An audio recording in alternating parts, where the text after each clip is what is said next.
Hey guys, my name is Greta and I just wanted to come on here today and talk to you a bit about what to do about thin, dry and damaged ends that I have probably dealt with for the past 8 years of my life. So this is what my hair used to look like only a few weeks back. And to be honest, I didn't think there was anything wrong with it because I have always strived for long hair. I've always done everything just to keep my hair at its length, so I never wanted to cut it for that reason until one day I looked at myself in the mirror and I was like, my hair, half of my hair is see-through. And you can probably tell that I'm going to advise you to cut your hair, and yes, like that is the main thing that is going to fix your hair if it is thin and damaged. But this video is meant more as an encouragement for those of you who know that you need a big chop, who know that you need to cut your hair because it's thin and damaged, but you might not have the courage, or like me, you want to keep your length, or you might think that you might not look good with short hair. So there are many reasons why your hair could be thinning, and the main reason is obviously because it's breaking off, and that's why it's getting shorter and thinner. And your hair might be breaking for a number of reasons. So the main reason for that might be because your hair is over processed from chemicals, from dyeing your hair too often, or even bleaching it just once. Another reason for breakage could be because of improper brushing. So if you are too rough with your hair when you are brushing it, especially when it is wet after the shower, that can be really damaging to your hair. So be careful and remember to brush your hair with a wide tooth comb and be really gentle with it while it's wet. Okay, so moving on to why you should cut your hair.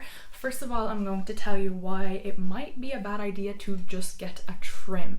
So the reason that I know this is because when my hair was about this length, it was really damaged. The ends kept on falling off and breaking. Like when I was in the bathroom and I was brushing my hair over the sink, I'd look down into the sink and there would be loads and loads of little tiny hairs in the sink, not even long hairs, but little hairs just for me softly brushing my hair. It would cause so much breakage. That was not good. So that's when I realized, okay, I need a trim. My hair was down to about my belly button and I cut it about this much maybe, and I thought that that would do the trick because it was just the ends, about this much of the ends that were falling off. So I gave it a good trim, and the ends of my hair did feel healthier for a couple weeks until they started breaking off again, and that was so frustrating for me because I thought that would fix the issue, but it made it even worse because my hair started breaking, and then all I did was made it shorter and it went back to being the same thinness after a couple of weeks. And then that made me think, okay, well, if I get my hair trimmed and it goes back to being thin, then there's nothing I can do about it and I should just try and grow my hair out. So that's what I did. I grew it again until one morning I woke up and I thought, you know what? It's time to just cut all of my hair off. And that thought had never crossed my mind before because, like I said, I was striving for length. So I cut off my hair and it was the best decision I had ever made for my hair. I don't know why the thought had never crossed my mind before. It was just not an option to cut my hair short. I thought I wouldn't look good with short hair, but there was really no way of knowing that because I've had long hair for as long as I can remember, and I really didn't think it would suit me, but now I think it does, and I'm so happy with the quality of it. And now my objective has changed from wanting just long hair to wanting healthy, good quality hair. So yeah, my hair no longer breaks anymore and I'm so excited to actually grow out. Okay, so I completely forgot to mention the moral of that story is that you should cut your hair right where it begins to thin. It's not enough to just cut off your split ends if the damage goes up further beyond that. So if half of your hair is damaged, you have to cut off half of your hair, or it will keep thinning even when you cut off those ends that are splitting, because the hair will continue to keep splitting upwards. For me, for example, it was at this length just below my shoulders, and that's where I cut it, and then that will leave the ends of your hair a lot healthier with a lot less damage and it will maintain its thickness at the bottom. I've always been very mindful about not damaging my hair, but now that my hair is freshly cut, I'm taking even better care of it. And some tips that I can give you is to try and avoid brushing your hair when it is wet completely. I used to be very careful and brush my hair after the shower, but now I try to just leave it, comb it through with my fingers and just let it dry in whatever way that you dry your hair, preferably not with heat tools. I usually just plait my hair, well I used to, now my hair isn't long enough for that, so I just twist it into a bun and I let my hair dry overnight. I take it out and it's okay.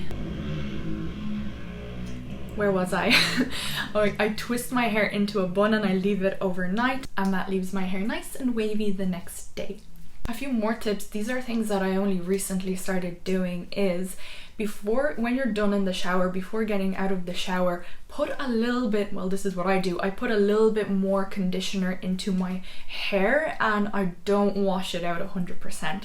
So I wash it out about 80% and leave a little bit still in there just so it's quite soft but not gooey.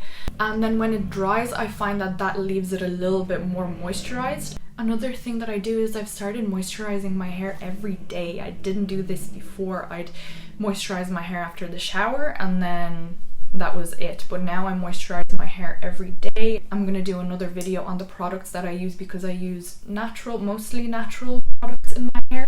Another tip is every time I know I am going to wash my hair that night, a few hours before, I will always rub my hair, especially my scalp, with an oil, and I use argan oil, and that gives your hair a lot of moisture. It's really good for your hair, and I've been doing this for years actually, and it also induces hair growth, so give that a try. So yeah, I hope that you gained a little bit of motivation to just go and do it if that's what you want to do, because you will not regret it. It is the best thing that you can do for your thin ends. And yeah, let me know how it goes.